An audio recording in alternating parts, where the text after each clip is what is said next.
Welcome, everybody. Wow, to the skills gap and employment roundtable discussions. And as you can imagine, we have a panel of experts, and I'm pretty sure the audience, you are eagerly are waiting to see. This is just a casual interaction, and let me use this opportunity to have this kind of interface with employers and many younger people with disabilities in the room. You are here. And also have senior professionals in the room.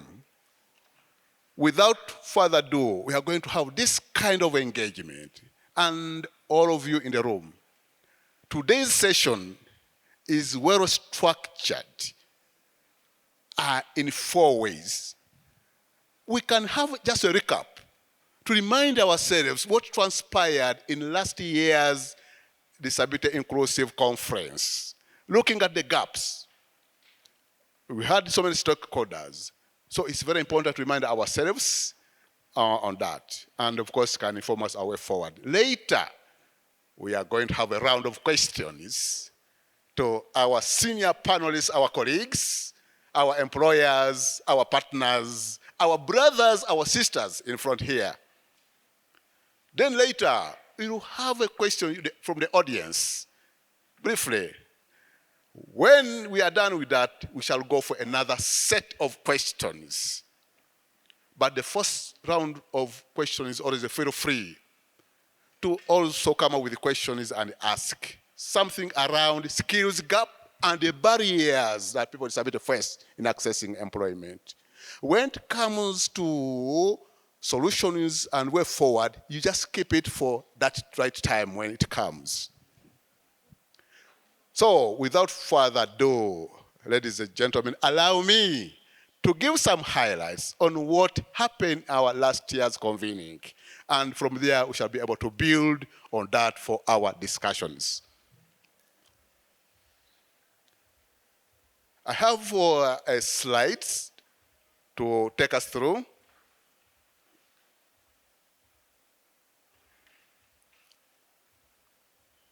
Next slide.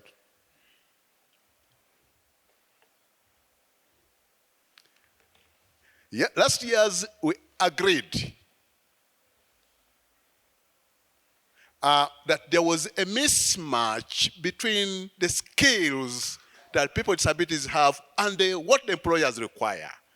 And we highlighted the guides. Also, we talked about the hidden barriers, where we also talked about the process of employing persons with disabilities are not inclusive, right from the point of advertising. Last year, we also realized this, that some people like those with hearing impairment, some could get an opportunity to be invited for interviews, but they are not provided with sign language interpreters, for example, so that they can be able to give very convincing responses to your questions. Those with vision impairment, you can provide them with a laptop to go do some assignment, but how accessible is that gadget? Does it have the features that can aid an employee with vision impairment to be able to perform the expectations? And that's another issue about intersectionality came up. We agreed that yes, we are younger people with disabilities, but there are those who are refugees, those who are on the streets, others who are orphans, and others who are from the rural areas. But the question comes up, how are we able to reach out those rural younger people with disabilities? There are even those who dropped out of school. They never completed. How are they be able to be given life chances? It also came up from last year. But also something that emerged is about sector specific. Some are doing agriculture, others are doing digital skilling. We also others who are in digital economy. And which skills can people with disabilities to take on those chances across those sectors? And even these days, you may realize many organizations, many partners always prioritize some people with some knowledge, some skills in IT. However, many training institutions are also not doing it to train those people with disabilities like materials to make them very disability inclusive. Like just coming up with a simple CV, how to sit for the interview. Some of them go for the first time to interface with a panel of employers. Like banks, how can they interface a panel of interviewers who are very big bosses in a suit? Someone who can even start shaking before interacting with the panelist. So they are not guided. Soft skills are very important, and hence it was highlighted as one of the challenges that those with disabilities always face. This is what happened last year. This is just a simple highlights about the gaps to remind ourselves. And of course, this can help us to build on our discussion today. Next slide.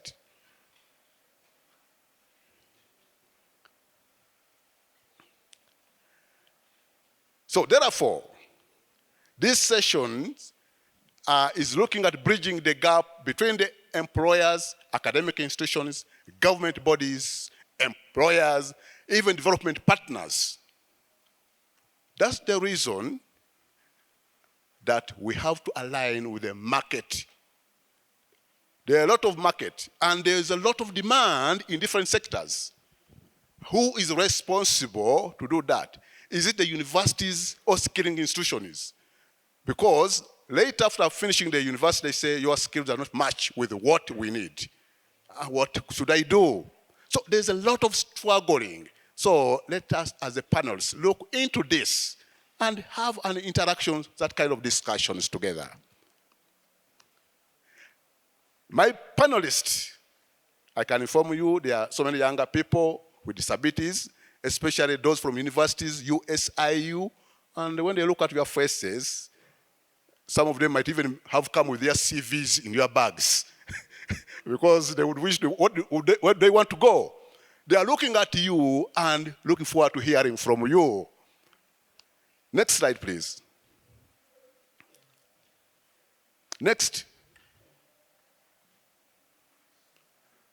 So from this interaction, we have different stakeholders, employers, people with disability themselves in the room, different institutions, Standard Chartered Bank, other NGOs, site savers. Wow, we have very big partners. Also, even our funders. So, even Kenya Airways. Because yesterday when I was flying from Uganda, I came by Kenya Airways. So I'm looking forward to hearing from Kenya Airways. What are their plans they have in the bag for us? For example, I paid the air ticket. What are you giving me back in return? Looking forward to hearing from you. Next slide, please.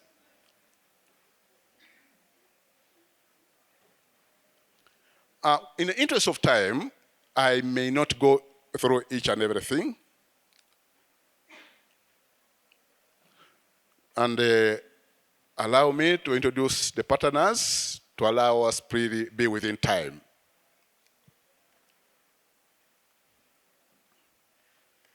I have a general question to my panelists.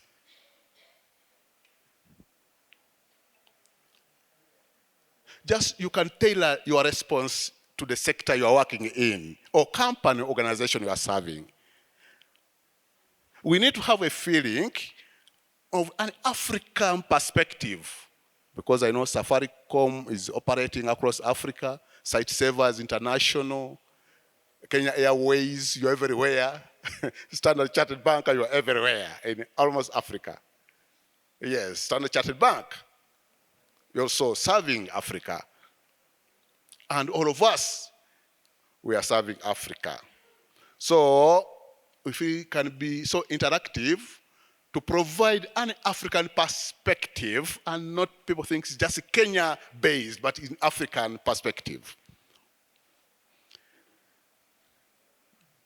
With that,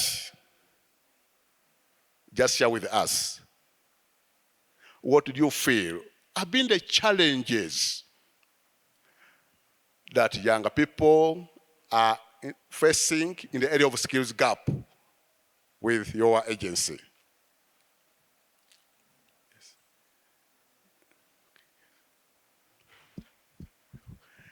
Any person can take the mic. Who want to kickstart?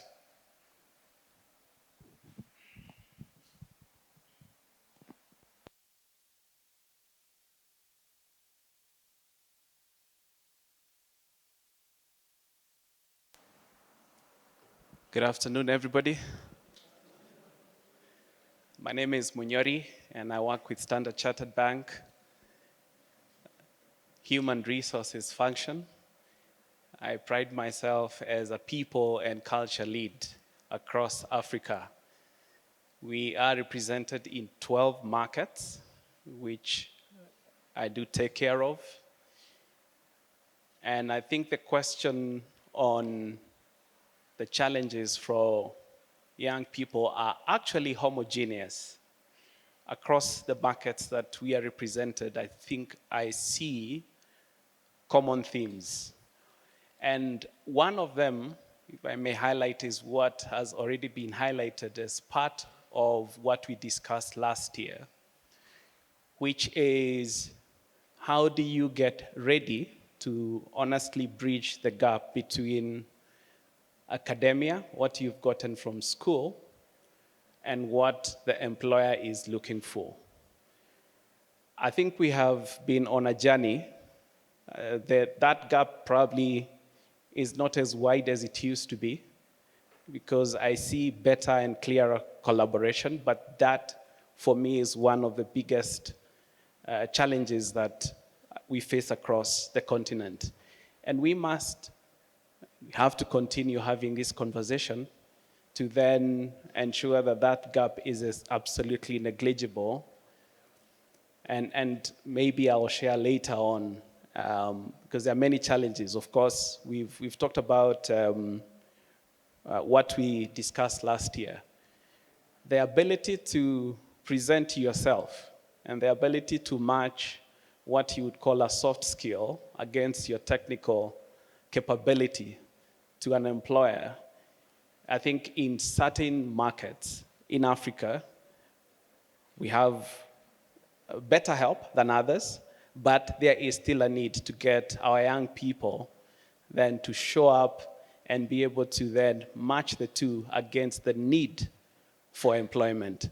So we at Standard Chartered now are running a program for employability, which is to seriously think about some of the nitty-gritty things that are taken for granted. How you write your CV.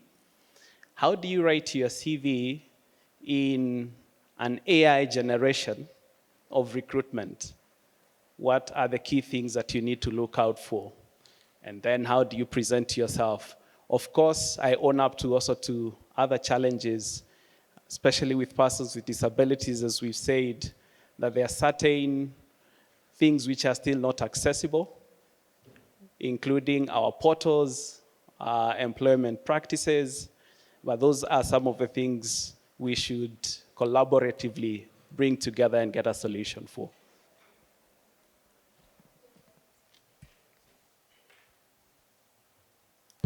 Thank you very much. Yes, take on. Thank you.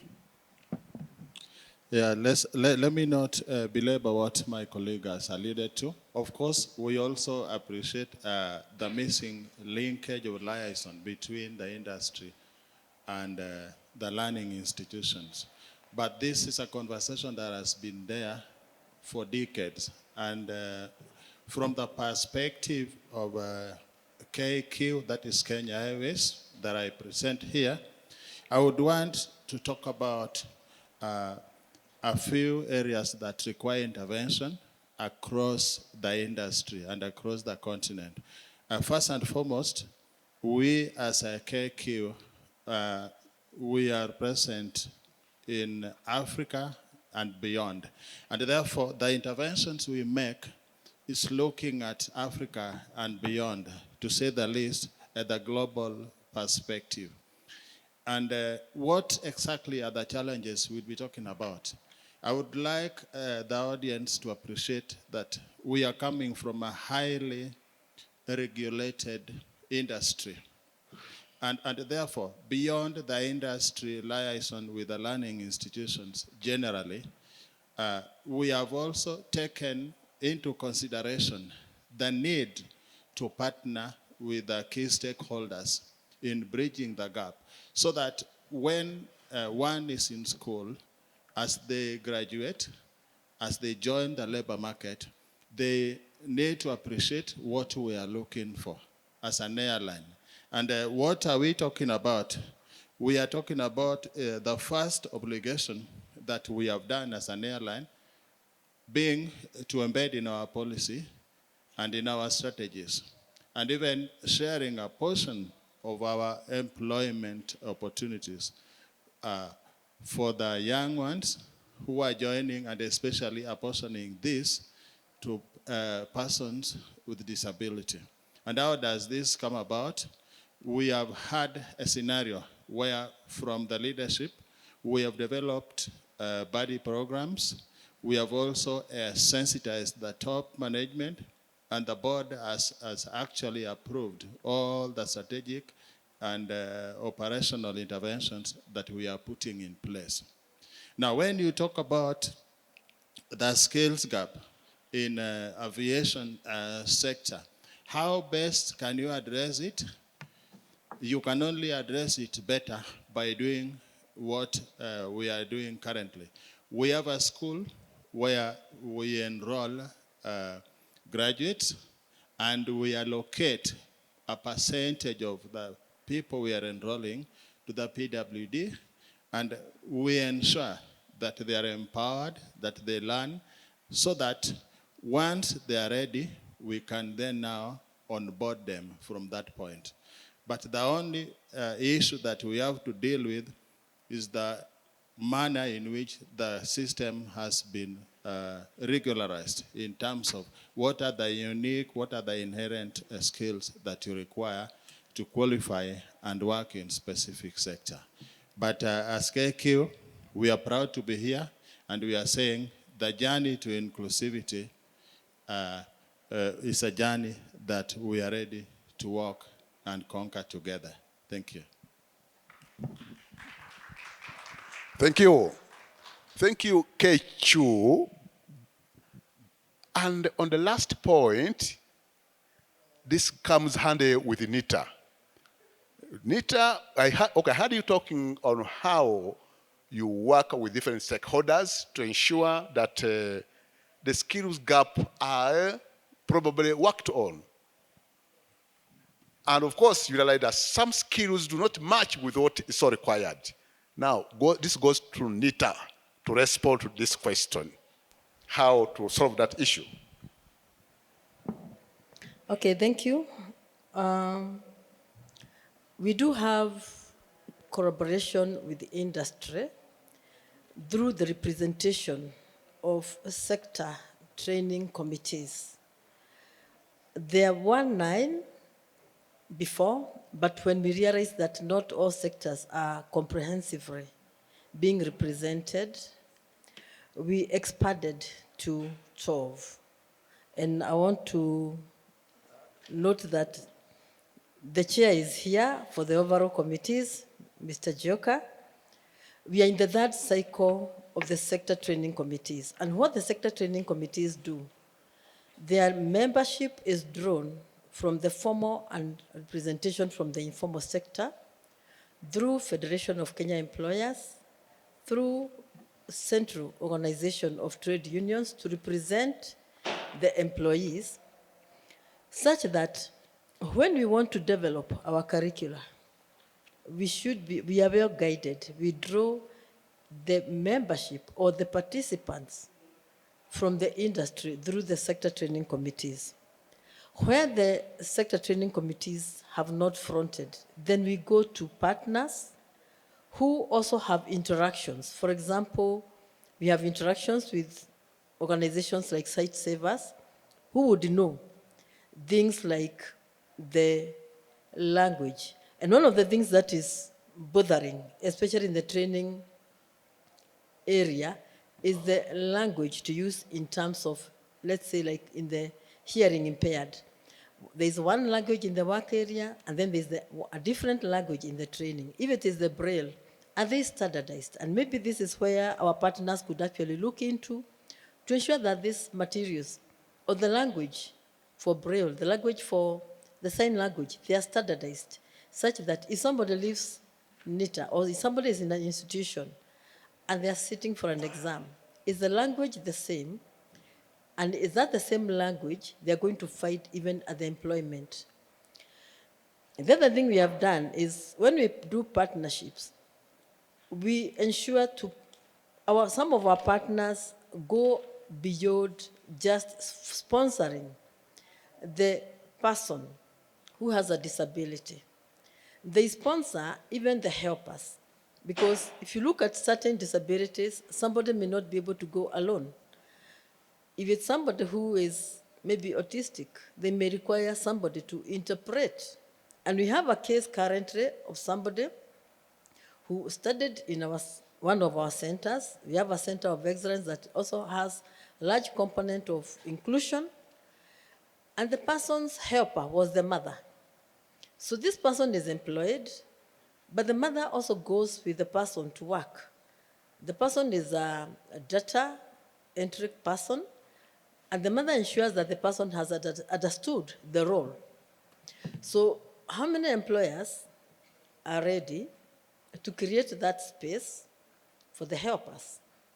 So one of the other things that I would want to say is there is a need for the HR and for people like us, NITA, who are dealing with curriculum development and even assessment, to come together and agree on what is it that the employer is looking for beyond the skills. You also recall or know that we deal with the bottom of the pyramid. We are not on the high end of the skills. We deal with people who are hands-on. What would an employer be looking for? And I want to note that, like in KAA, Kenya Airports Authority, they have been drawing employees from NITA. And maybe if we're able to engage beyond what we have done so far, then we can say, we have these persons with disabilities. How will they go? So we need to chart a way forward with the end in mind of, as we train them, where will they go? If somebody is a partner, are you willing to also sponsor the helper? And the beauty of it is that some of the helpers actually take the same course with the person who is disabled, and they are both able to maybe get employed. Maybe the person can drop this one, continue working, and also proceed to their other work.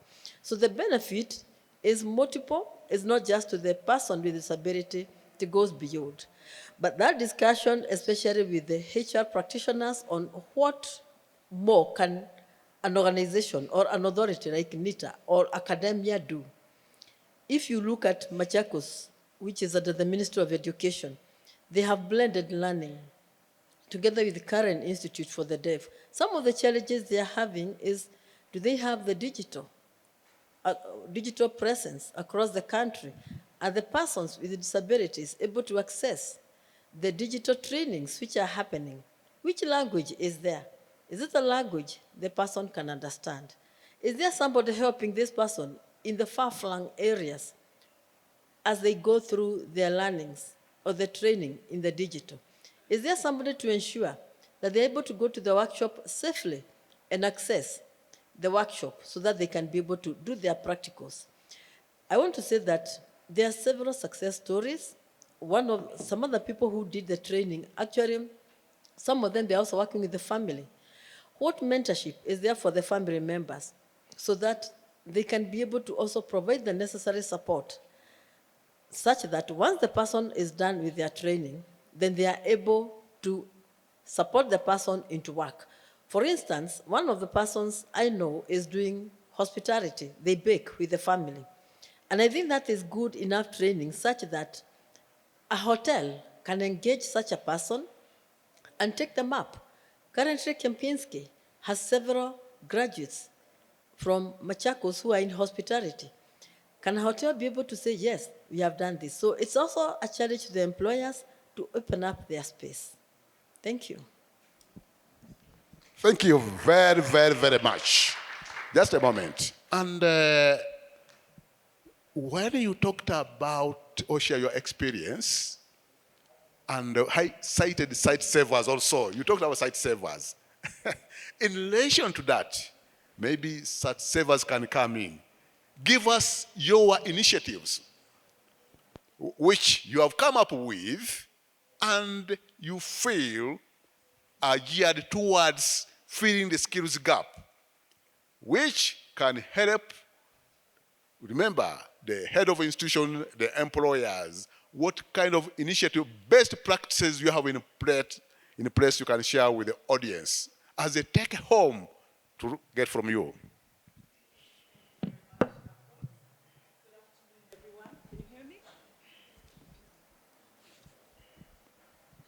Can you hear me now? Yes, so thank you very much, Ambrose, and good afternoon, everyone. So my name is Rosalind Olewe Njioka from Site Savers, and our perspective is one of a holistic approach to addressing the skills gap. So first of all, just very quickly, who are we as Site Savers? We are an institution that has been, well, an international charity that has been well known for our work around eye health. And in Kenya, when we were introduced in 1952, that was the work that we were known for. But over the years, we are now working across all types of disabilities and supporting work in inclusive education, inclusive health, and social inclusion. So employment and employability is a core part of our mandate for persons with disabilities to ensure that they access decent work. So to respond to the question around some of the initiatives that Site Savers does is, first of all, our approach is holistic. And we look at the demand side of work, the supply side, also the regulatory side. So looking at labor markets, and advocacy also plays a role in that. And we've had initiatives in the agriculture sector. We do know that in this particular market and across very many African countries, the agriculture does serve as the largest contributor to GDP and tends to provide the largest opportunity for employment. And it's important to remember that employment is not just formal employment, but also informal employment. So we do look at value chains and how opportunities for employment across value chains. The other sector that we have supported very much with our partners is in the retail industry, retail sector. We've worked with companies like Coca-Cola, Beverages Africa in Kenya. In Nigeria, we work with Diageo. In Kenya as well, we work with East Africa Breweries Limited, but again, from agriculture perspective. Then we also work in the IT sector, partnering with NITA in the Bridge Academy, and our students have worked, been employed with Safaricom. So our approach is to address the skill gap in those particular sectors that would be a detriment, would impede success in those areas. And some of the issues that have been mentioned here, like the soft skills, of course, is very important. But there are also things like business skills. So even in agriculture, it's important to have an understanding of agriculture as a business, and we incorporate business development training for the farmers with disabilities that we engage with. The EABL partnership has allowed us to work with farmers growing sorghum. Sorghum is a grain that is used to make beer. And our farmers are trained not only on the agronomical practices of how to ensure they have a crop which EABL will be able to use for manufacture, but they're also taught on business development. So they understand how to profitably use their land. And so that's important. For the retail value chain, we have specifically worked with women, women with disabilities. And this is because of our intention to address the double disadvantage that women with disabilities do face in accessing employment. So again, business development skills is extremely important.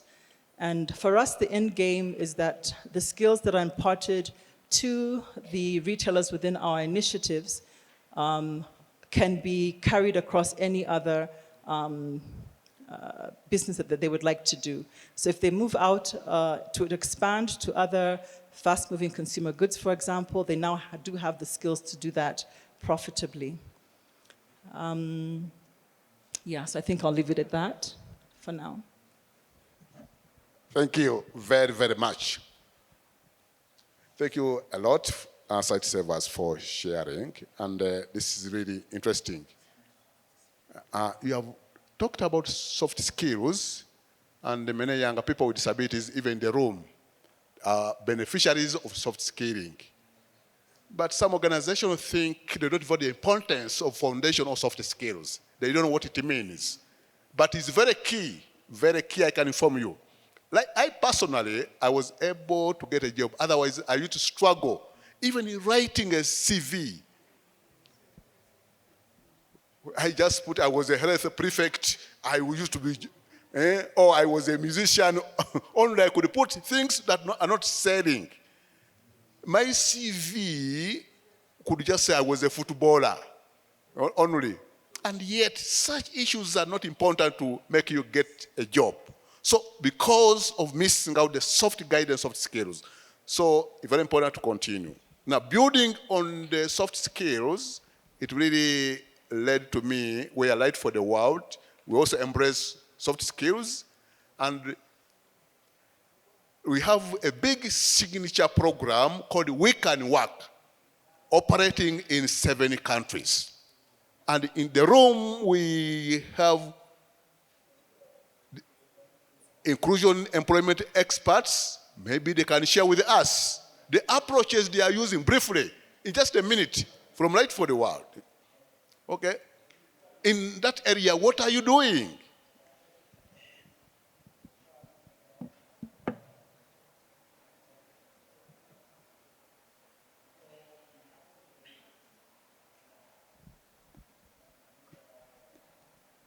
Good afternoon. Okay, for We Can Work, that's cutting across the 7 countries in Africa, we have noted, other than the skills gap, there's the confidence that persons with disabilities lack when looking out for work. So first they would go through the core life skills training, which is 6 weeks, and then they pick up the track of employability. Within the track of employability, we cover the softer skills that employers are looking for: the confidence, the CV writing, the networking skills, the interview skills, workplace etiquette, career planning. Once you get into the job, what next for you? How do you position yourself? So we do that training across all the participants to position them for the job market. But as we're doing that, we are also working with employers, taking them through the opportunities for employing persons with disabilities. What are the advantages of engaging a person with disability? We don't leverage on loyalty. I would want to put that out, because persons with disabilities are loyal based on the opportunities that are out there. If you put opportunities equal to those without disabilities, then the loyalty is equal to those without disabilities as well. So it's actually not an advantage. But then there are other advantages that we pitch out there for to corporates to engage persons with disabilities. What is the business case of inclusion? Why do they need to include persons with disabilities within their ecosystems? And when we're looking at that, we're looking from an ecosystem perspective, so not just direct employment, but then you also outsource, right? If they're outsourcing cleaners, are there quotas that they put out in the contracts to include persons with disabilities to be engaged? When they're putting out quotas, tenders out there for cafeteria suppliers? Are there quotas that some of the waiters or the kitchen staff need to be persons with disabilities? So these are some of the engagements that we do with the employers. We train them, we coach them, we handhold them in the whole process, so that even when persons with disabilities are out there interviewing, we ensure that the other party is ready for them, right? They do know that there is reasonable accommodation that needs to be put into place for this person to be interviewed. You can imagine when somebody applies and the employer does not ask if you need any reasonable accommodation, and the person shows up and they have a hearing impairment, no sign language interpreter provided. So we ensure all these things are in place. We walk that journey with the employers as well as the persons with disabilities. We also do a lot of mentorship for those individuals with disabilities. While they're doing their job searches, we coach them for the interviews, we handhold them during that process. During onboarding, we ensure we are present so that everything is clarified, they're very clear on what the process is, what are the rules and regulation, what is it that they need to be, to abide to at the workplace, so that it's easier for them when they're getting into the workplace and they do know what is expected of them. So, and this cuts across all the 7 countries. We have seen that grow. And I'm glad to say that some of the laws that are being put into place are now working in our favor, because now employers are coming in and saying, when can they start? Thanks. Thank you very much, Iram, for that insights. This links me to what even Safaricom is doing. Of course, in all of you in the room, may I ask you to really thank Safaricom before I say what I want to say. Can you give a handicap, Safaricom? Why do I say so? It's not Safaricom, but to the entire members here. Because I've been following Safaricom's journey in the area of driving disability inclusion. And it's not about sharing the achievements, but also want to hear from you. Are there some challenges you are facing in retaining employees with disabilities? Be honest to us, because this is a discussion and creating solution together. What challenges you might be struggling on how to retain employees with disabilities? Because some of you may have thought it's very easy and then find not easy. Because, of course it happens. Even those without disabilities can be fired. Those with disabilities can be fired, okay? And when it comes to people with disabilities, many employers are very hesitant. How would the world look at me? How would the world interpret? And they decide maybe to have the air, to keep quiet and retain this person. You might be having some feelings, some of you. Just share the challenges you face. Thank you. Okay, thank you very much. My name is Peter Njioka from Safaricom, HR. We pride ourselves to be a technology company, not a telecom company. And the celebrations we have just had we would not have achieved that without Tabi Kiyoko, who is our diversity and inclusion lead. So let me first of all recap last year, just like we started the session. So while we were here last year, we had 174 persons with disability working for Safaricom that time, and that was 3.3% of our employees. Today, we are at 206 employees who are persons with disability, which constitutes 3.6% of our employees. Apart from that, we achieved 5 awards from last year. Awards allowed persons with disability. So the most inclusive corporate leader, leading DEI brand in Kenya, most inclusive employer of persons with albinism. Those are some of the awards that we have achieved so far. Apart from that, 100% of our persons with disabilities went through AI literacy training in the year. And that also included all the other employees. We went through, 100% of employees went through AI literacy in the year. And then we also improved in terms of partnerships with institutions, NGOs, and other organizations that we feel are actually like-minded in dealing with persons with disabilities. So all those milestones have been achieved because we are deliberate, and we view persons with disability as a strategic pillar of our business. We also realized that the skills gap that exists with persons with disabilities are not of their own making. We realized that these are either societal problems, institutional problems, family-based issues, but there is also the personal or attitudinal issues. Now, once you understand where your problem comes from, then you are able to solve that problem. Our culture, we call it the Safaricom spirit.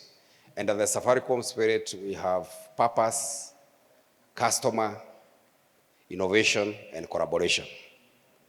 So if I look at purpose, is where, how do we tackle societal problems like skills gap for persons with disabilities? And we have partnered with the organizations like Site Savers, NITA, and other institutions to develop skills for persons with disability to be able to be employable. And as a result of that, that's why we are able to recruit over 30 persons with disability in 1 year. So I would say we have to be deliberate. Now, coming to the question of challenges, do we face challenges with persons with disabilities? Yes, because these persons, they also come from Kenya. They are Kenyans, first and foremost. So if there are issues with Kenyans, then there are issues with persons with disability. So what are some of the issues that we have faced? We have cases of fraud, not just by others, but also persons with disability. We have cases of non-performance. We have cases of not being able to live the Safaricom spirit. And all those things contribute to, by the end of the day, to your performance. We do not favor the person with disability in terms of our performance management. We believe that by the time they are joining Safaricom, they have the DNA of Safaricom, they have the skills, and if they have gaps, we have opportunities to develop those gaps. And because we have done everything possible to accommodate you, then definitely we expect you also to do what needs to be done. And therefore, we have had issues, we have had challenges with persons with disabilities, but we have handled them in the same way as we handle other employees. Thank you. Thank you. Thank you very much, Safaricom. And of course, I know the audience might be having some questions. Your time is coming to the panel to ask some questions. Take note of any question issue you want to raise. And I will be giving you a chance at a certain moment. Of course, we have one person from UNDP. My colleague from UNDP. Because the discussions around, we heard from employers, organizations, companies, they are trying as much as possible to fill the skills gap. And Safaricom made a very good summary and said, skills gap are not our own making. It might be either institutional but from an international perspective of UNDP. How do you scan the environment, the funding environment?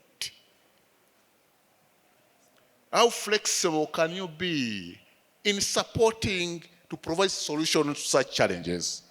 UNDP, please.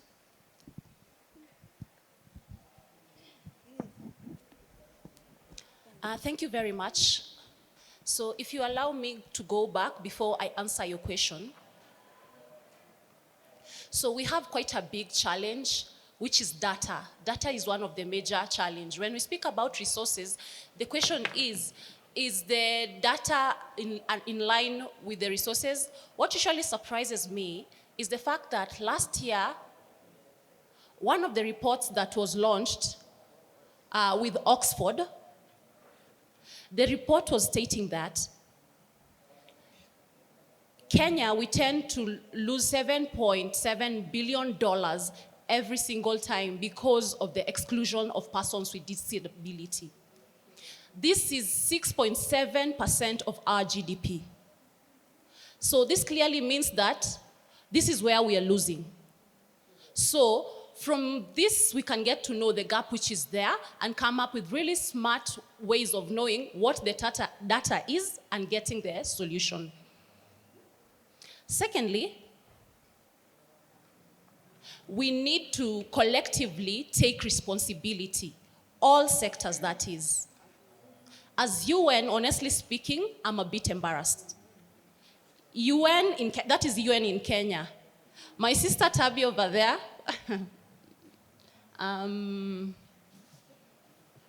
hi, I'm just shouting out to Tabby. So I always acknowledge Tabby. Every time we think about sorting out the gap, let's start as individual in your own capacity, the capacity that you do have. The gap is hard to resolve. My favorite word is what?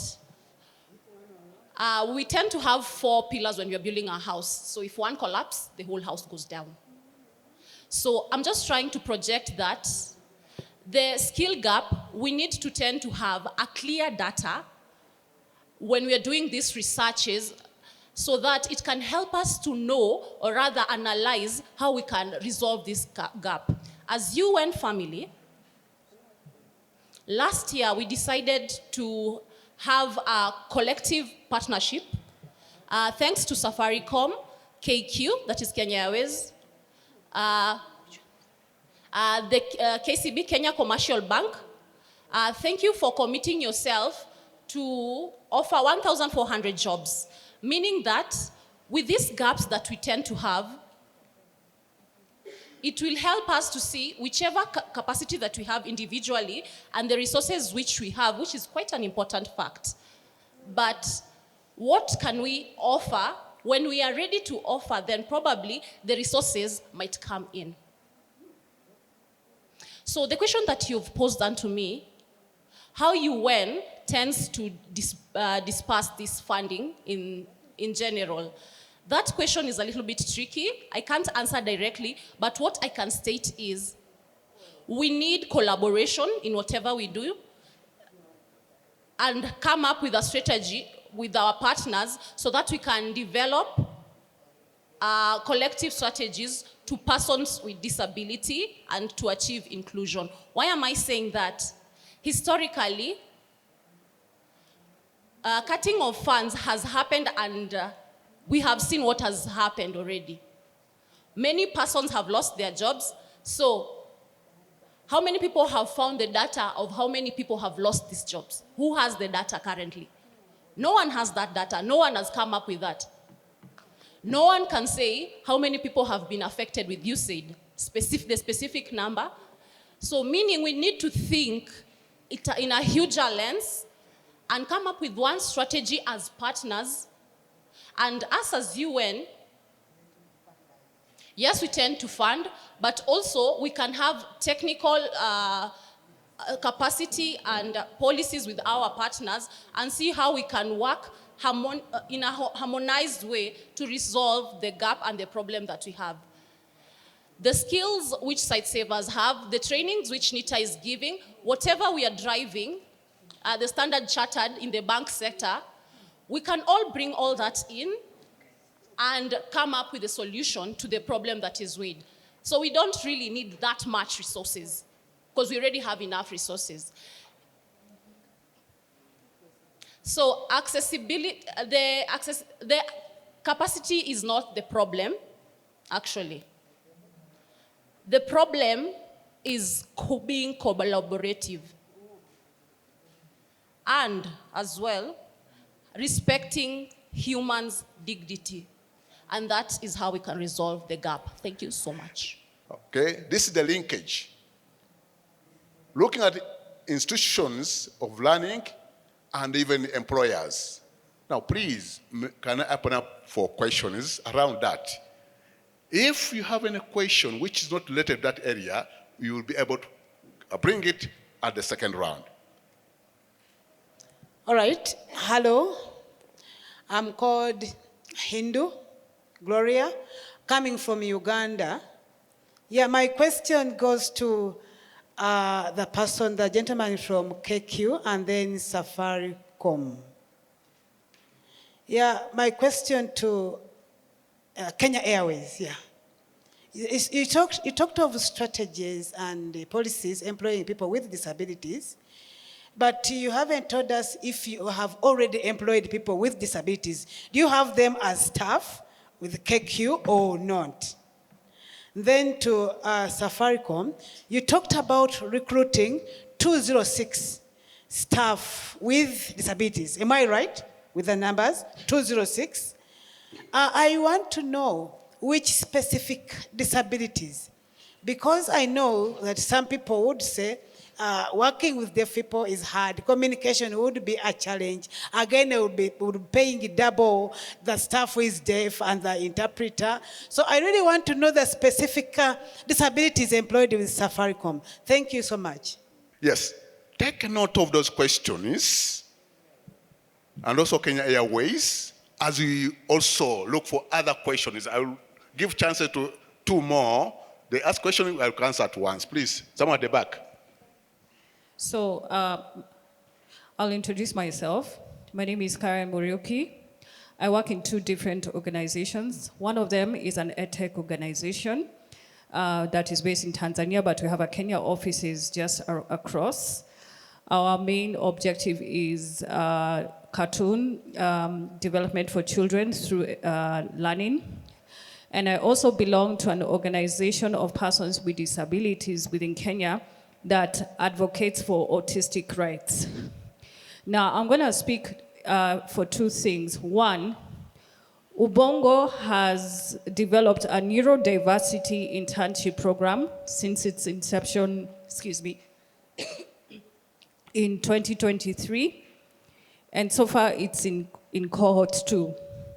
Now, my question is, are there various programs that could enhance neurodiversity internship programs in Kenya so that we can encourage more neurodivergent employees who have just come out from the school system? Secondly, this is to any one of the panelists. Now, my second question is to NITA, and I'm going to speak in my capacity as the first autistic organizing secretary of the Differently Talented Society of Kenya. Now, we've partnered with NITA and through the DAP program that pairs autistic school leavers to take up courses that are tailor-made to their specific needs. Now, you find that a lot of autistic and those with other related intellectual and neurodevelopmental disabilities cannot take written exams. And you find that caregivers are the ones who do most of the written exams, because you find out that autistic and neurodivergent persons cannot write written exams. So I want to speak about reasonable accommodation, especially when you're doing practicals.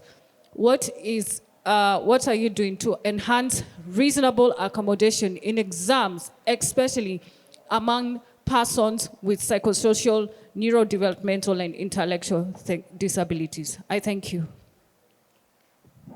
Thank you, Karen. I also had a question. My name is Acheng. I come from Kenya, an organization called Kenya Association of the Intellectually Handicapped. I also had similar questions to Karen. I'll try to be different a bit. To the person working in HR, I think I'm not so good with names. You had said that you're doing a lot, but you didn't say what exactly it is that you're doing. So I just wanted to know, what are you doing to ensure accessibility in actuality? Not just like a blanket statement that we're trying to be more accessible. What exactly are you doing so that we can criticize that or look at that? And how does it cut across the entire organization? Because I'm sure you are stationed in one place, so how does the work that you're doing cut across everywhere? For Kenya Airways, I did have a question. It's again around what the very brilliant Ashura Michael had talked about when it comes to data. So the question is, how many people with disabilities have you employed in actuality? I think someone asked that, but maybe it was asked to Safaricom. So also for KQ, how many people? And have you disaggregated that data to disability, like intellectual, psychosocial, deaf, blind, and all that? Because that's also important. The other thing, I've had us really, and I say this with a lot of love and humility, we are praising Safaricom incorrectly. I think they have not even reached the 5% quota yet. In Kenya, there's a 5% quota. They have not even reached there yet. So when they reach there, we can start complimenting them and all that. For now, can we support them to continue doing this work? Because they've not even given us the data. I think the man, he did give us the number. It's 200 and something people, but disaggregate it to disability so that we can see, because I'm sure the disabilities that we represent, which is developmental disabilities, will not be part of that number. The last question that I had, Thank you. Just in the interest of time, we are time bad. Maybe you can keep it and give a chance to another person here. Yeah. Thank you, Ambrose. And I have the mic. This is Eric from UDPK, and I thank my members of UDPK here in the room, including Fire from Kai and Karen from DTSK. This is what it means to be at the table as organizations of persons with disability. And in light of that, and also the conference we are having here today, a study done by Applause in the US, I think, and across the globe, said that 84% of the companies actually say that their priority is to be digital savvy, digital inclusion by 2030. However, only a third of them engage organizations of persons with disabilities. Now the question is, how can you there, and I know very well that you're members of the Kenya Business and Disability Network, how can you then champion other organizations to really be part of this movement? Thank you. Thank you very, very much. Thank you. Just, if you have more questions, please, we shall reach out to the second round. Allow me to give the panelists a chance to respond to the comments or questions from the audience. One which came from Hindu.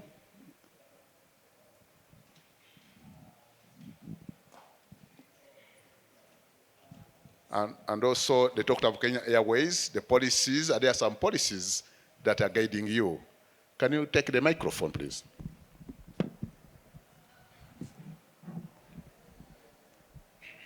Thank you very much, colleagues and panelists.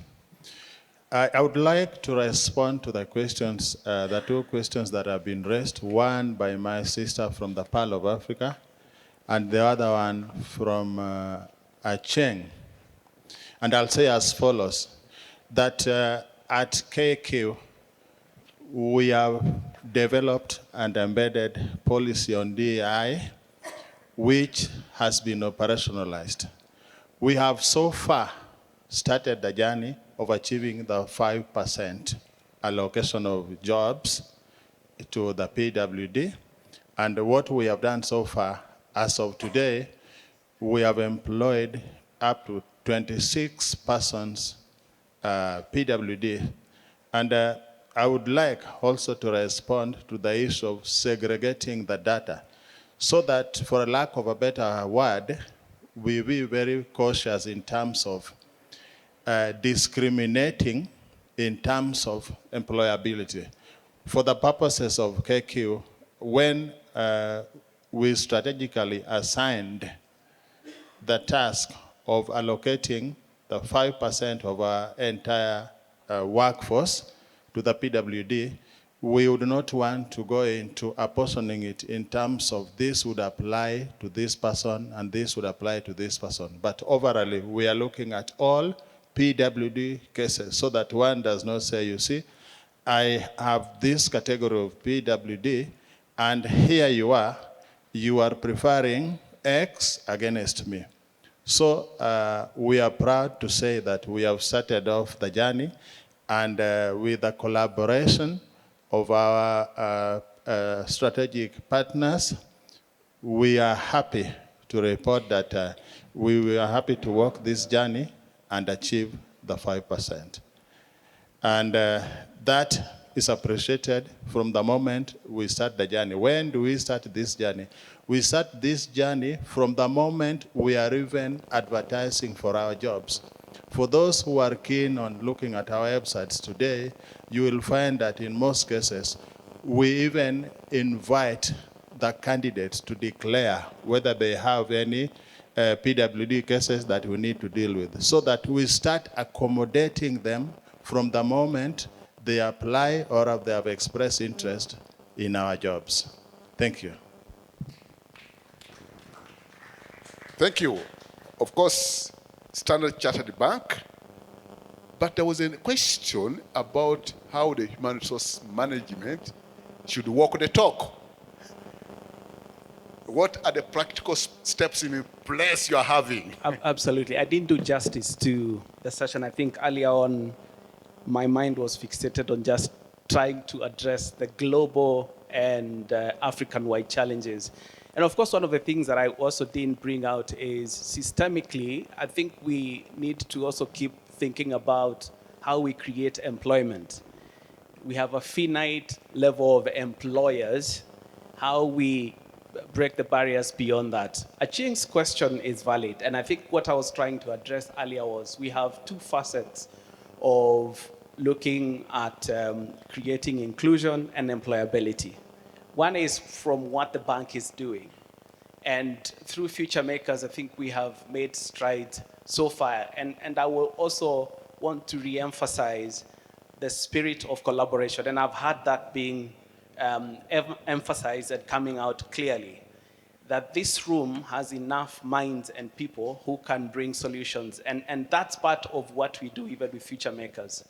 Working with Light for the World, Site Savers, amongst other partners, we've been able in Kenya since 2019 to work through close to 800 young people with disability and giving them the right basic skills to be employed.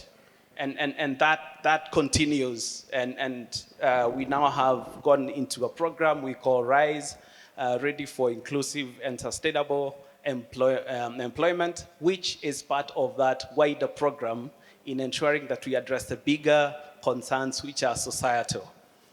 The second facet, which is walking the talk, then what do I do as a lead in HR in walking the talk?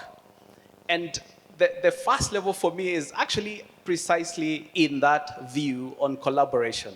And we should not underestimate the value of sponsorship. Last year, when we sat around the same round table and we had this level of conversations, I was able to pick partners. And this year, I strictly quarantined my internship program for persons with disabilities. Light for the World, Site Savers, and they have definitely pushed me towards that direction in terms of seeking opportunities for young people, identifying where they are, and again, at the backdrop of what we are doing at the bank, just ensuring that we walk the talk also of ensuring the ones who are coming for the interviews are ready for us. So it is a holistic ecosystem. It is early days, but I think, as I said, the solutions are here. When we sit around each other and we agree, moving out of here, that we are the co-sponsors of the viewpoints and the solutions that we need to see, in Kenya and in Africa, then we start doing some things. They might sound small today, but they will be magnanimous and big in the next few months and years. Thank you. I just wanted to address something. I have a secret to share with Achieng. She had posed something. I'm also working at the HR department under the UNDP. So I would like to inform you one thing. We have many positions which are there. Last year we had, with all the agencies that we have back in the UN, we post an advertisement where any persons with disability, if they tend to apply, per person with disability was given a priority probably to get the opportunity. That was what was launched out. So kindly, I'm asking you guys, when you see these opportunities, try and apply. Secondly, there are so many opportunities which are left for the persons with disability. For example, the UN volunteers, we have fellowships, which last week I myself posted it. So if you see it is in line with what you want to do, don't worry about your capacity in maybe if you have an undergraduate, your skills, but try and apply for these skills. But I as UN, or rather we as UN, we are committed for the persons with disability to come and serve you. First come, first serve. Wow. Now, maybe just a minute before we could go to the second round of questions. You need something? I think... From NITA? There's a question from our sister there about the curriculum. Probably you can respond to that. Okay, thank you. The question was on the written exam, which is normally taken during our assessment. One of the things we normally say is that skills have no language. So, and with the exception of somebody who is going out of the country for their own good, to be able to communicate, if it is in English, with a certain level of fluency. Locally, if somebody is not able to communicate, the assessor is allowed to do verbal questioning to assess. And then we are saying our exams are majorly hands-on. So 90% is on what the person can do. The theory is only 10%. And it will be very, very hard for somebody who can do their work to be able to fail. The other thing is, she talked about reasonable accommodation in exams. We actually have even persons with disabilities as assessors.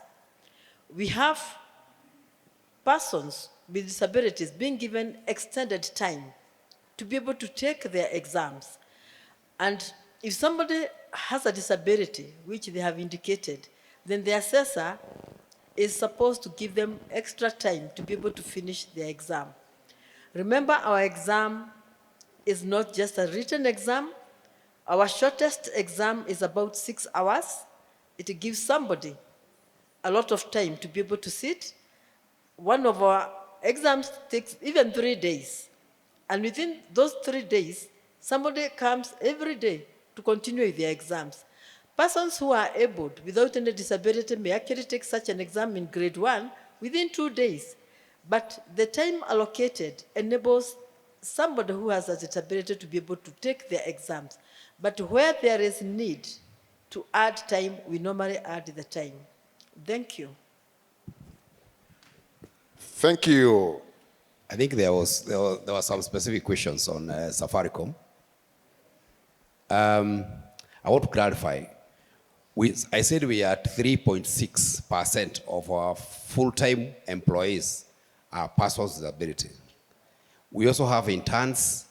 We have third-party contractors. So we are more than 3.6%. However, we are on a journey. And we started with 0. So therefore, getting to 3.6 should be celebrated. Even getting to 5 should be celebrated, because we are all on this journey. The other thing that was asked was, what are the types of disabilities that we have in the company? We have deaf, hard of hearing, blind, low vision, autism, dyslexia, short stature, albinism, physical. So we have both visible and invisible disabilities, and we accommodate all of them. And we have made our work environment in such a way that we can accommodate most of the disabilities. The other thing that we have done around accessibility, and accessibility, when people hear about accessibility, they think of cost, budget. There are so many things that you need to do. It is basic things like training our line managers to be patient, to be kind, to be accommodating, and then looking at specific issues with persons with disability and conscious biasness. The entire company has been trained on unconscious biasness so that they know these persons with disability are people we need for our products and services to succeed. They are strategic, and we have included persons with disability in our products development to ensure that the voice of every person is actually heard. So if you come to our agile environment, you'll find in every squad there will be a person with disability or an input from a person with disability. So we have assistive devices, we have wellness programs, we have accessibility in terms of facilities, but also ensuring that if you cannot make it to work, we'll provide you transport to work, and we can also accommodate you by giving you tools to work from home. So we try as much as possible to look at the global accommodation, but also personal or individual accommodation. Thank you. Thank you. I'd like to respond to Eric Ngondi's question, or it was like a rally call, that what can we do to encourage other members of the Kenya Business Development Network to do, or even as those who will come on board. And I wanted to share something that we do at Site Savers. We have a group called the Disabled Employee Network, of which I'm a member. It was set up to encourage employees who have disabilities, first of all, to be comfortable enough to declare their disabilities.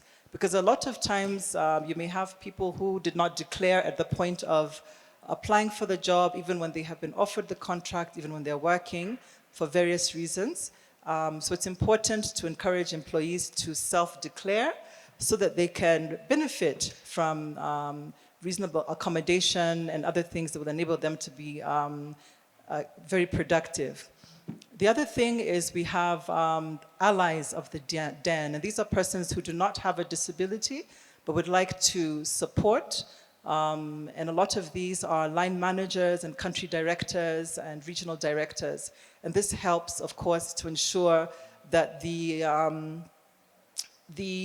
ethos of the organization in how we treat each other and ensure that persons with disabilities are given the full opportunity to be the best they can be. And imagine this is an organization where our ethos is disability inclusion.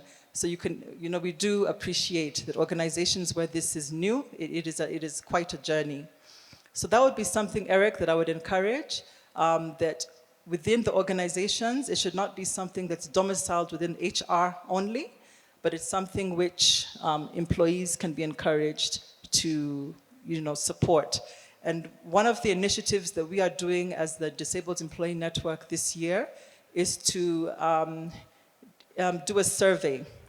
How many of our staff actually have disabilities, and encourage them to declare so that we can increase, you're talking about 5%. Imagine an organization where our ethos is disability inclusion and we still have some people who have not declared. And it's all about the stigma. Stigma is real, especially around invisible disabilities. I'd also like to respond to the question around neurodivergent employees. And again, the learnings from Site Savers. So we do have quite a number of staff who are neurodivergent. One of them is a close friend of mine based in our UK global office. She's autistic and also has quite a number of other disabilities and does an amazing job. And there was a research that was done a few years ago which indicated that quite a number of sectors like IT, for example, and architecture actually seek out persons who are neurodivergent because of the skills that they have around hyperfocusing and things like that that make them excellent at such jobs. Then finally, just to mention around the desegregation, because I could hear that coming out with a lot of emotion, that perhaps there's more, might be more tendency to hire persons with physical disabilities and not necessarily psychosocial disorders and things like that. So one of the programs that we did around the agriculture value chain, which we partnered with East Africa Breweries, when we did do the disaggregated data, the bulk of the program participants were those with physical disabilities, and we noticed that psychosocial disorders were very few. So as we onboarded the subsequent cohorts, we worked closely with United Disabled Persons of Kenya, who are supporting with mobilizing through OPDs to encourage more farmers with disabilities who have psychosocial disorders, who have chronic pain disorders, who have different, those things which you may not see, to join the program so that we can encourage that. Yeah. Thank you very much. Thank you very much. I know there are so many questions coming up. Please take note of your questions, and we shall have a moment to respond to that. Can we now go to another round in just like 20 minutes, because time is not on our side. Now, all the you panelists, you know, the world as we speak now, and is looking at Kenya, because we have a new Persons with Disabilities Act. There's a lot of celebrations and really applause, because they used to have an old act, but now much attention is the new act that has come into force. That is a very, very good step to celebrate, to see that persons with disabilities can be, or act can be enforced rather than living on the shelves. Because what can we do? Starting with the Kenya Airways, what can we do?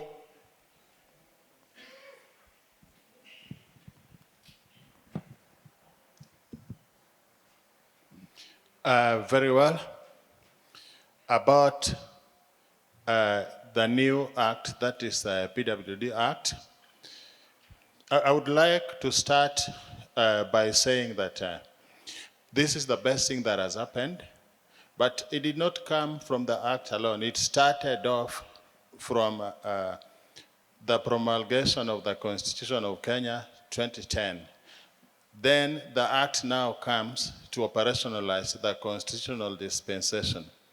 And what can we do as employers so that we walk the talk?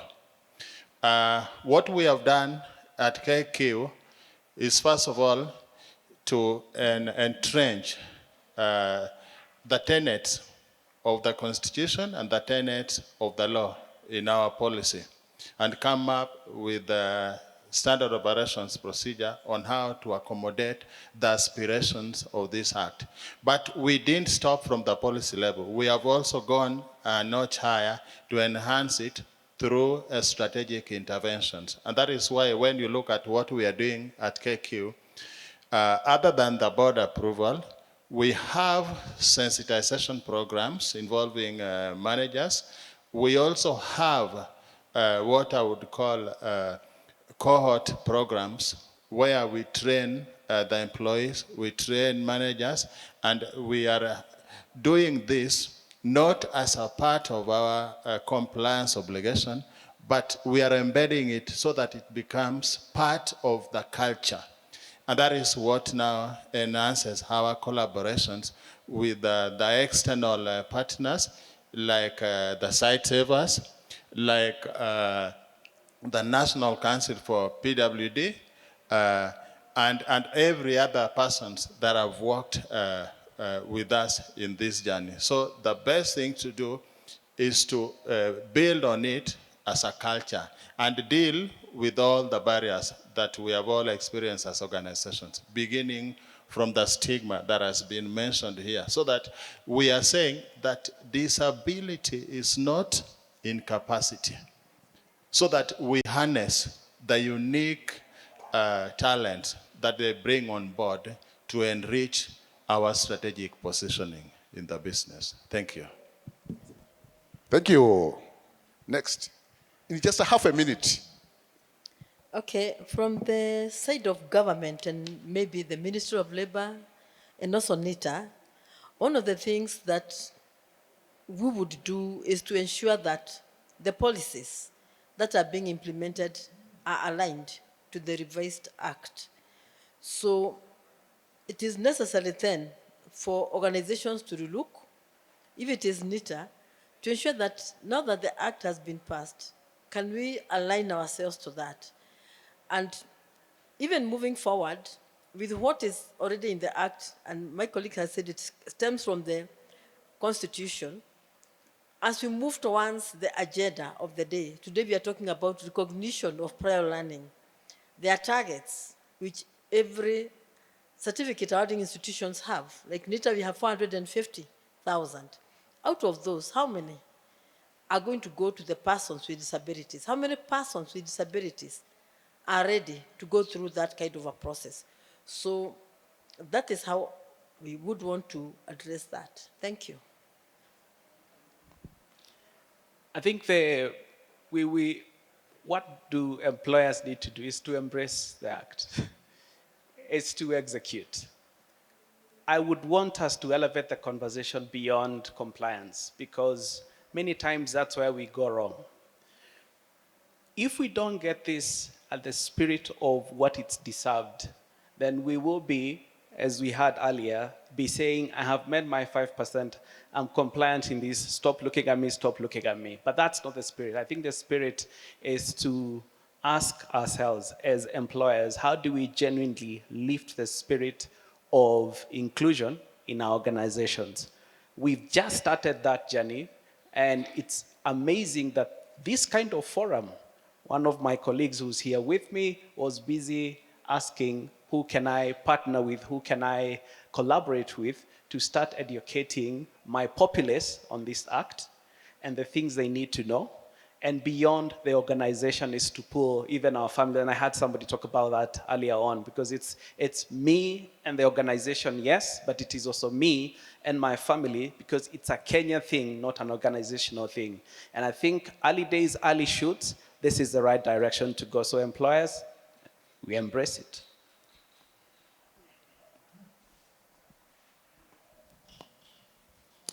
Thank you again. My brother, Ambrose, sorry. For us as UN, as I have said before, we learn through collaborating. So for us to achieve this Disability Act endeavors that have been placed, we need to come together and try and look at the 5 pillars. That is accessibility to employment, digital accessibility, accessibility to service, and other political, and another one for accessibility to politics. So as well, I would like to thank our partners, Safaricom, KQ, Site Savers, who have been contributing highly to the persons with disability. And if we work together, I think we can achieve quite a lot. And through this as well, we can come up with a new policies whereby new persons with disability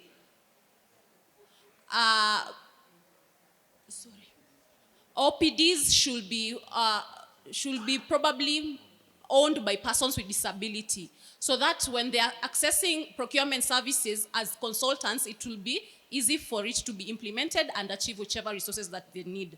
So we can achieve all this together if we take the collective responsibility as well in the resources allocation.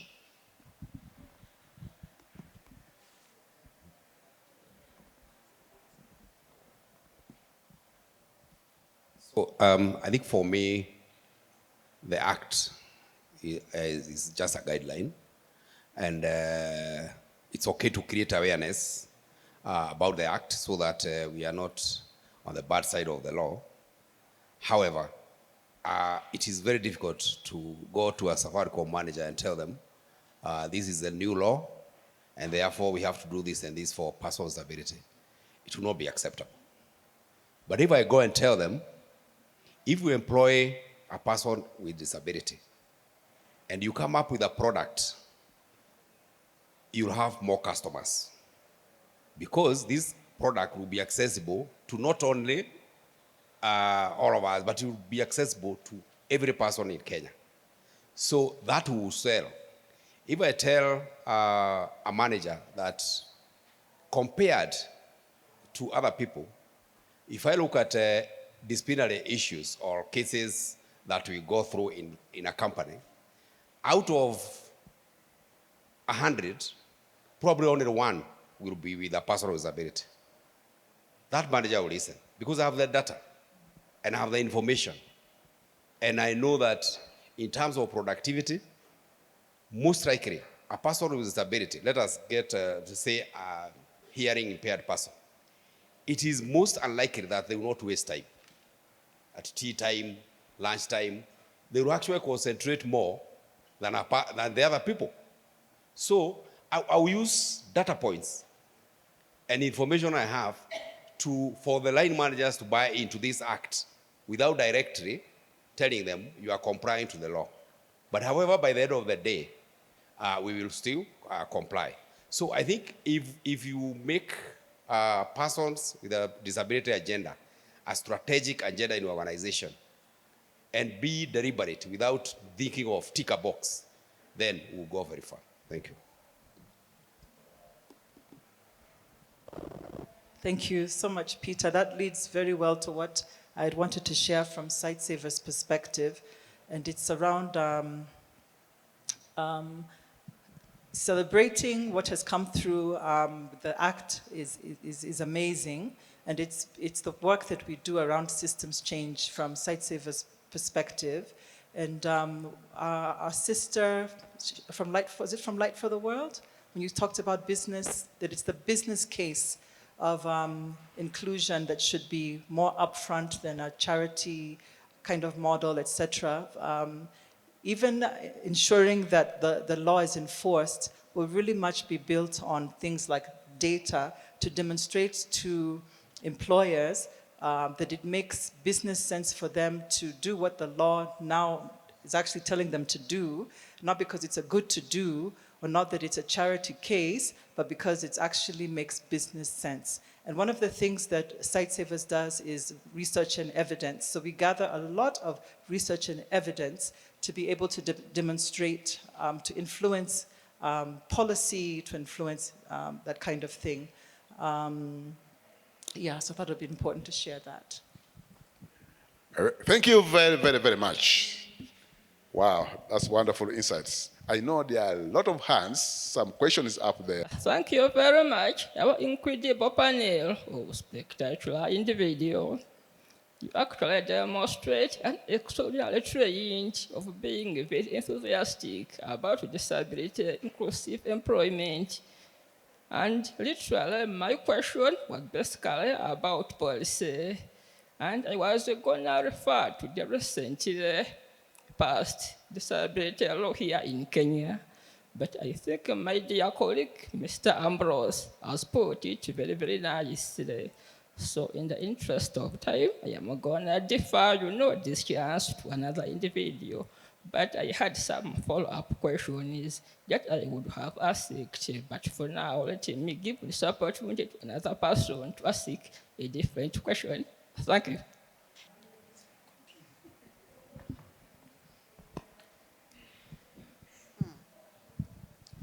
Okay. First of all, thank you so much for this opportunity. My name is Winnie, and I'm from USIU.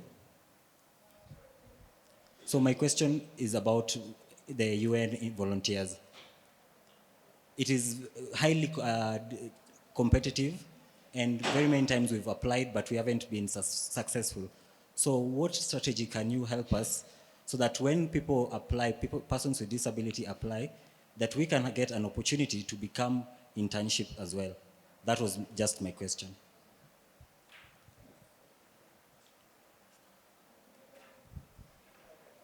Okay, thank you. Thank you so much for the opportunity as well. My name is Ajok, and that is my sign name. I'm also a student at USIU, Africa. My question is to the panelists generally. My question is about organizations for persons with disability. You've talked about being ready and willing to employ persons with disability, but sometimes some organizations, they feel that employing persons with disability at the same time employing their aide or caregiver becomes a challenge because now they'll have to cater for the two in their payment. So this helper is only responsible to helping the person with disability at the workplace. So as OPDs or organizations for persons with disability, how exactly are you helping us to advocate for that persons with disability, even people living with blindness, can be able to have their aids at work as well? Secondly, in the area still of employment, we have policies, government policies as well. Government has established policies for different organizations. At the same time, we also have policies for persons with disabilities. All these three sometimes are conflicting.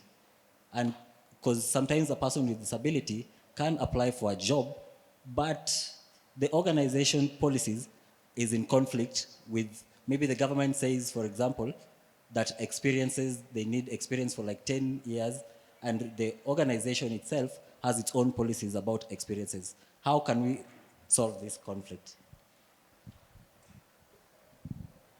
Thank you. My name is Belinda. Oh, Biblin, sorry. My name is Biblin, and that is my sign name. I'm the vice chairman for the association, I am the chairman for the Association of the Deaf. My concern is directly about NITA. I have seen very many times, this is something that I've seen, there's a challenge at NITA. We have deaf people working there without interpreters. Now they are the ones responsible for paying the interpreters, their fares, and all the costs related to the interpreters. Because I know some travel from different places. They come all the way from Nairobi and other places to be able to offer their interpretation services. Thank you. Can I give a chance this side also? 1, 2, 3, 4. Yes. Madam there, get the mic.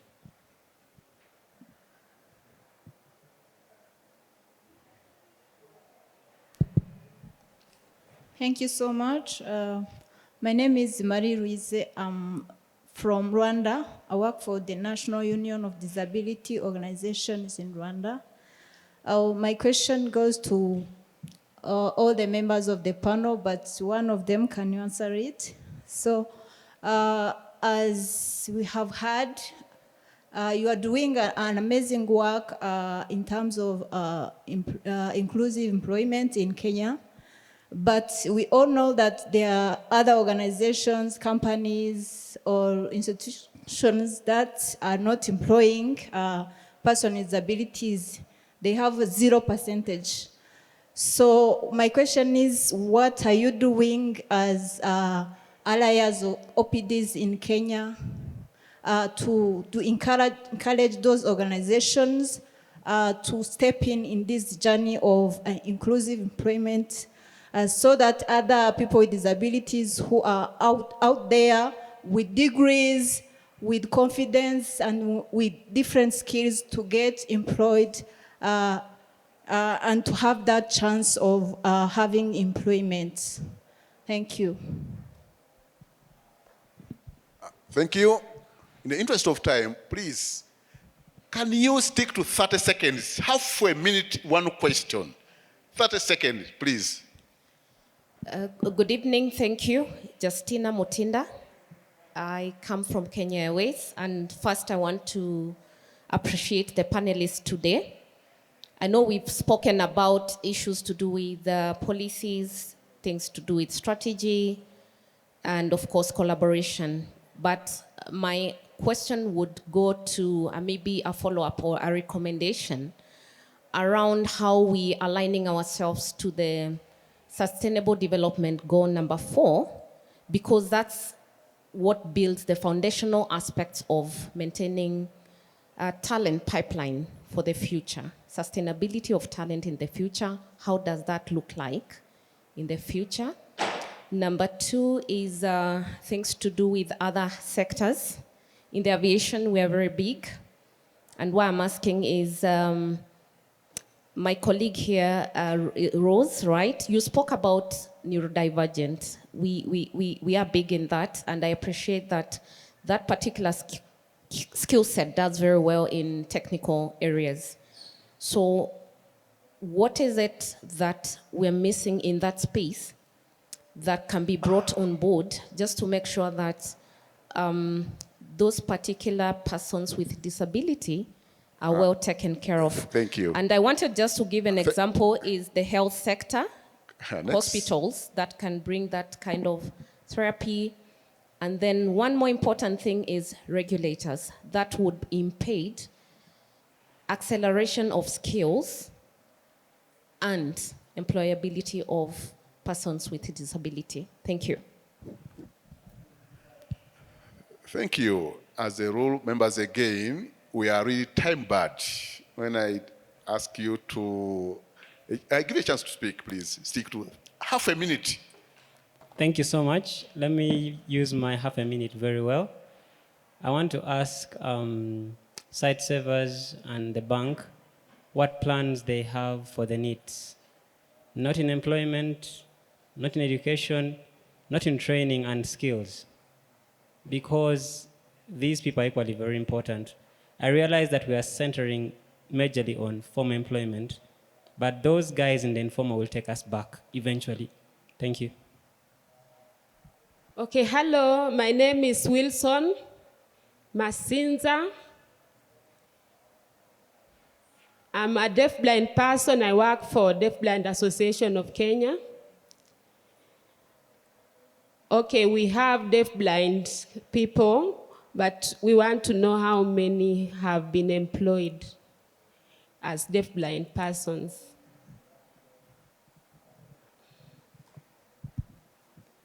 Thank you. No. Good afternoon. My name is Stacy. So my question goes to the organizations that are employing people with disabilities.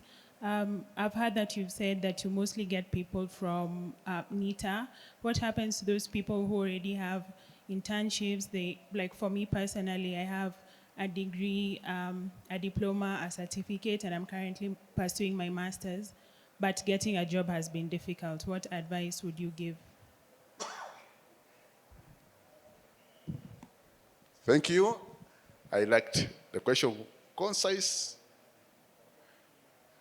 My youth advisory team from Nigeria. Youth advisory team, Mastercard Foundation, Nigeria, please.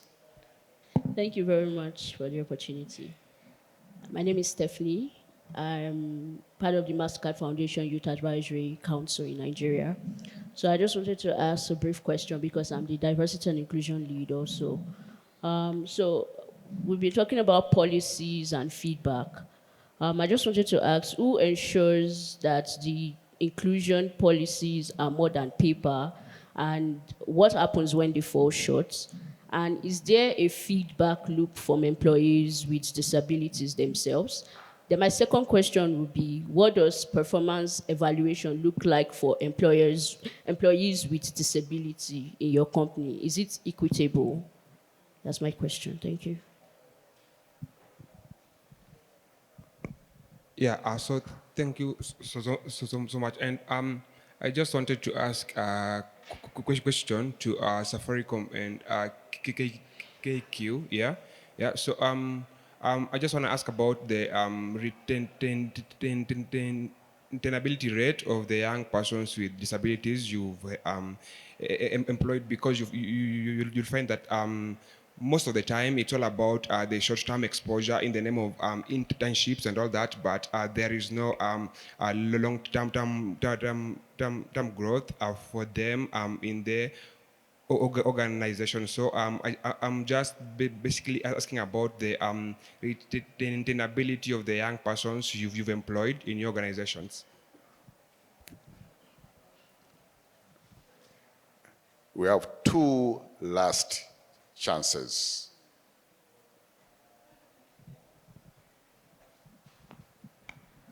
Good afternoon, everyone. My name is Masi Mugure. First of all, about the Disability Act, is to inform us as the employers, when you employ persons with disabilities, there is an opportunity for incentive in terms of tax that you're able to reclaim. And then number 2, this is a general comment to all the employers who are here. And I want to borrow from Standard Chartered, where you said there is the quota that you already reserved, like for persons with disabilities. I would encourage us, even when we're talking about the numbers, the people we're employing with disabilities, what is the career path looking like for persons with disabilities? And the same way we track the numbers for gender, for entry point, how does it look like when you're also tracking in terms of saying, making the managers and the people in charge accountable in terms of the last 1 year, how many people within the organization got promoted? Out of them, what is the percentage of the career growth? How many people, how many staff with disabilities can we pride and say they have grown from the entry level, that the senior management, they're in positions, sitting in the table, making decisions in the organization? Because that way then we are able to move inclusion across, not just at the onboarding. Thank you so much. And the last one, please be the last person. My question, first of all, there's a commendable job. I want to applaud all the employers for the inclusion that you're doing. I think we can do more, but so far so good. So my question goes to Site Savers. How have you made your business training and mentorship be more inclusive, more especially for the young people with disabilities in the rural areas? So have you made it more inclusive, the mentorship and the business training skills? Well, I realize there have been so many questions, and probably when we go to bed, we shall be thinking about such questions. The next question is, what does it mean? We have enjoyed and we're enjoying. Okay? Don't get bored of the questions. It really indicates the picked interest from your presentation, from your submissions. One thing I hate in life is to be a human resource manager, personally. Because I know so many questions always. People can ask, why are you firing me? You hire, you fire me. And many questions have come up. May I now put the mic to the panelists? Ask a question which you feel. And if you can do this in 1 minute, please answer those that feel are targeted to your sector. Thank you. Maybe I can respond to the last question that was asked to Site Savers. So first of all, Site Savers, we are not a business per se. And we do not implement projects directly, but we work with partners through consortiums and through various stakeholders from various sectors, including the government. So your question was around what are we doing for employment for young people in rural areas to make it more inclusive. So the example that I can use right now is around the work that we're doing with the agriculture value chains to provide employment in the informal sector. And farming traditionally tends to be more amongst the elder generations, 51 years and above. That's like the average age. But there is a concerted effort to ensure that young people also see it as a way to make a living. So when we're doing the sensitization through the OPDs, young people are encouraged to come on board and to join the opportunities. So this particular example is agricultural value chain of farmers with disabilities, growing sorghum through contract farming that is sold to EABL to make Senator Keg, one of their brands. The other one I can answer is, it has passed me, it will come back. So let me give to the panel. Okay, I'll be very fast. I think somebody asked about performance management, growth, retention of persons with disability. But there was also a comment that we get our interns as employers just from NITA. I want to clarify that we get our interns from individuals, institutions, from wherever. And there are times we actually advertise for internship and indicate that it's only for PWDs to apply. We call it evergreen adverts, so where we only take persons with disability for internship. So we take them from all over. Then in terms of retention, we ensure that the same standards that we have for our other employees are the same standards we apply for persons with disability, but with a lot of assistance, with a lot of support from the line managers and from the organization. So we create an environment where the persons with disability are fully supported to perform, but we do not really discriminate in terms of performance, in terms of growth, in terms of retention. So we have programs that can accommodate all of us, regardless of who you are. However, there are some areas where we go to the personalized services or personalized focus for the person's ability and do what needs to be done for them to succeed. Thank you.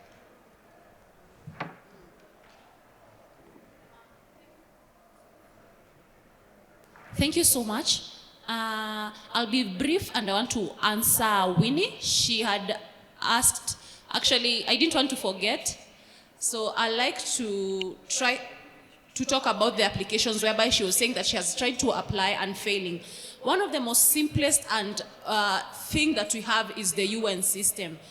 When you fill in your porthole, you just place each and everything that you have, probably your experience and all that, your skills, just place, and also the most important part, you should indicate you're a person with disability and which disability that is. Because how would we know if you're a person with disability? So during the interview, we will not ask you to come with your CV or that, but through whatever you have filled through the portal, we'll be able to know all that. So just know that if you miss one gap, then we will not be able to receive your application. So you need to fill each and every gap so that you can be able to get your applications. So I hope I've answered you. To my sister, you've said that you've been trying to apply jobs. For us young people, we tend to focus on where is the money, and we forget to look at developing our skills.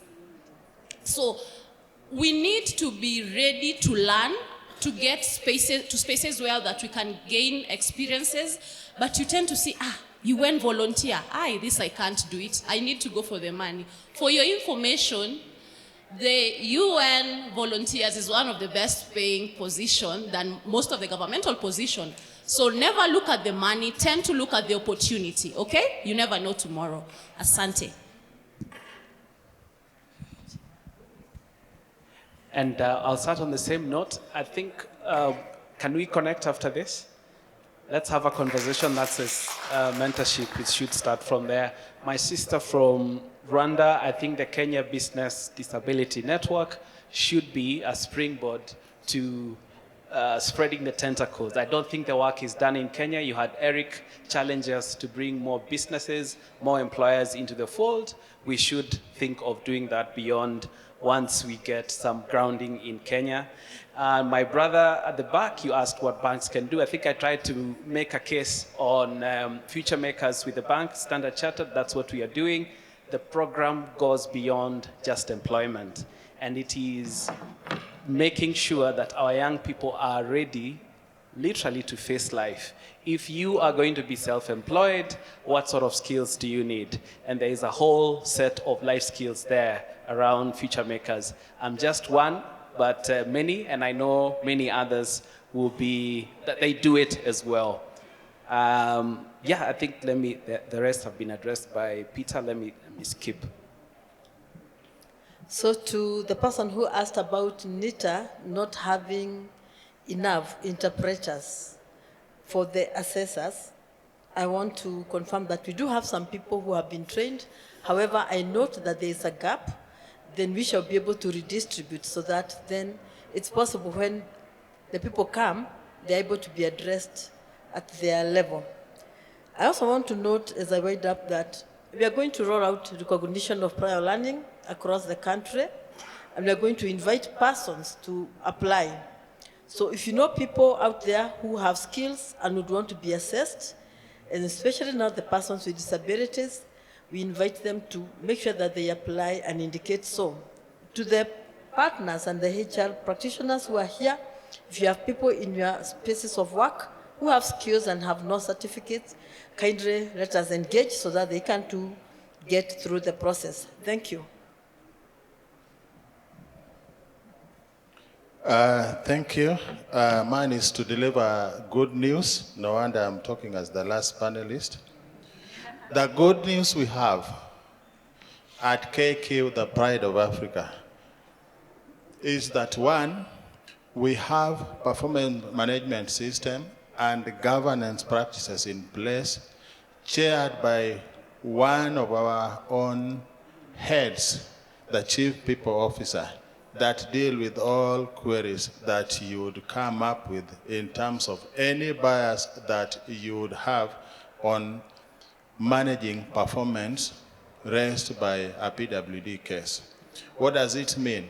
We are on the right journey deliberately to hit the 5% compliance and even go beyond that. So that even when we talk about the issue of retention plan and the plan for employing people with disability, the good news I want to convey to you, please look at any time we place an advert for internship, for any form of employment, we are very specific that we intend and we encourage PWD to apply because we have not reached the mark. So even talking about the retention and the growth, that should not be an issue.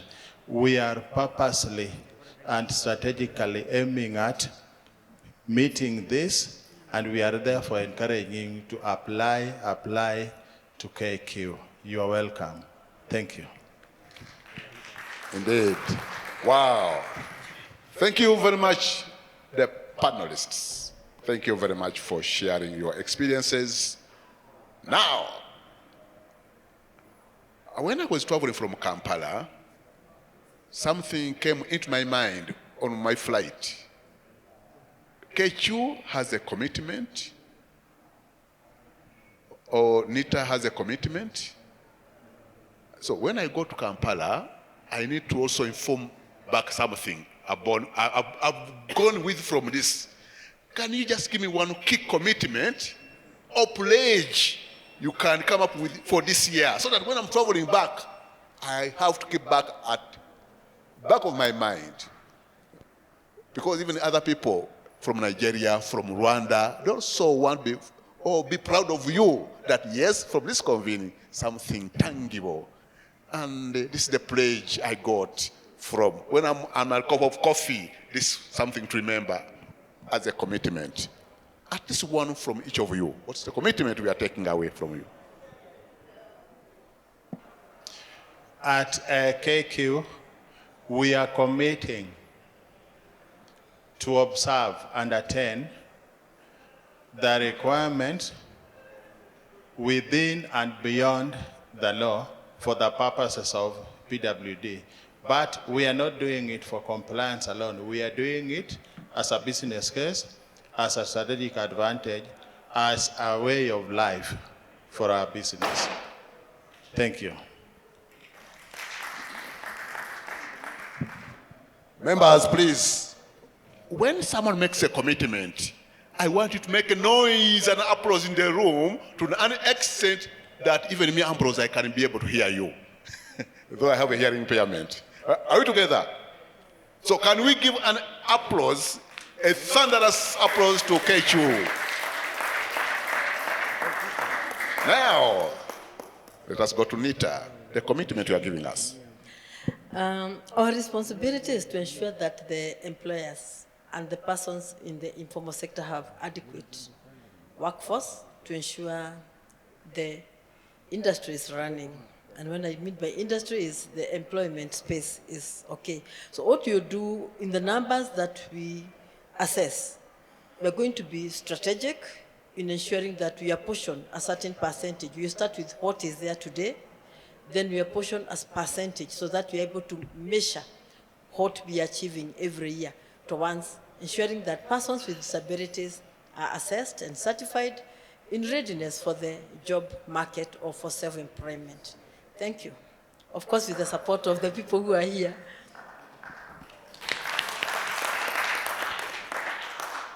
I am Munyori, son of Wanjiko. I do commit that I will mentor 5 persons with disabilities until they get employed. And number 2, I commit that Standard Chartered Bank next year will work with its partners, Light for the World, Site Savers, for the next bigger cohort of internship or quarantine for persons with disabilities.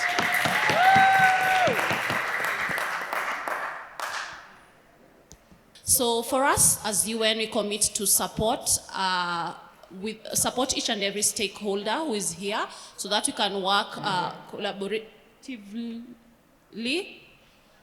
And also we can work with other countries as well to the opportunities that can be offered. And as an individual, I promise you guys this year to have more number of persons with disability under the UN agencies. All right, by the powers vested in me by Site Savers, the Site Savers commits to continue to collaborate proactively with all the stakeholders in this room. Please, please, please do reach out to us. We are very, very strong in linkages. We are very strong in learnings and evidence. Time did not allow to share, but a lot of the things that we want to move forward with, we do not need to recreate the wheel. So we have a body of research and evidence in areas around labor markets, for example, that has to do with decent work. That will be very useful going forward, particularly in Kenya, but also across other African countries. And I would like to make a commitment as Rosalind to Justine of KQ. You made a plea. What can we do? And I have my colleague, Chrysanthus Lubanga, who's in charge of institutional fundraising. It would be very interesting to have a conversation on what we could do. Maybe design something. Of course, you'd have to fund it. Or we could look for partners together. But we do have the expertise, and that would be something worthwhile to pursue.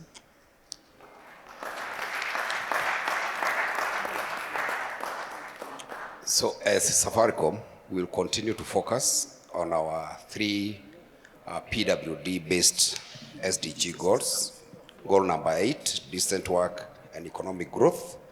Number 10, reduced inequalities.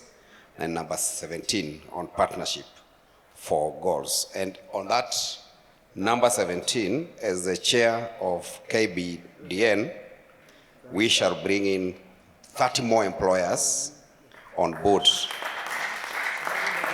And number two, we are committed now to ensure that all our products are accessible to persons with disability.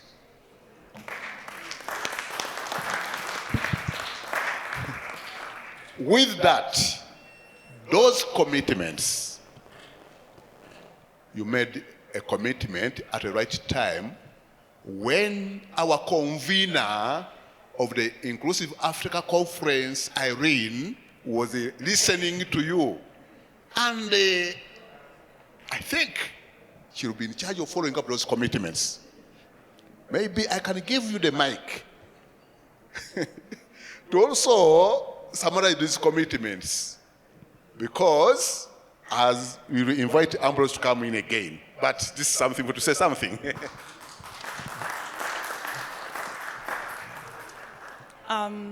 Thank you so much, everyone, for being in this session. This is a very, very critical session, because I believe everything we are doing, bottom line is we want to make sure young people with disabilities get to work. So it has to be a collaborative effort. Let me say this conversation started with Peter, maybe a year or 2 years ago, and I was visiting his office, and he was explaining to me about the skills gap, the mismatch, how Safaricom wants to hire more persons with disabilities, but they don't have the skills they need, and the frustration of trying to get educational institutions to change things around. So I know we're missing, and he went ahead and brought Munyori and brought other people. So I'm saying this to say Enable does not work alone. And it's even preparing for this session, I have to mention Tabi and Peter have been unbelievable. So I want to say a special thank you to them. And to everyone else here, thank you. And to everyone else sitting here, thank you so much for your pledges. And I'll add one more, that each of you next time has to bring at least 5 companies. And I'll say why. I think we've done very well with young people with disabilities, anyone with disabilities from across the continent, NGOs, a few businesses, but private sector has to be at the heart of this conversation, because they're the employers. And we can't solve a problem, then go tell them what to do. So we need them to be part of this process. The UN can help, so please step up and help us. Munyori, financial services, just make a commitment to bring 10 of them next time. And tomorrow, there's actually a very critical session on financial services, for people to understand how most of these money mobile applications we have are not used by persons with disabilities.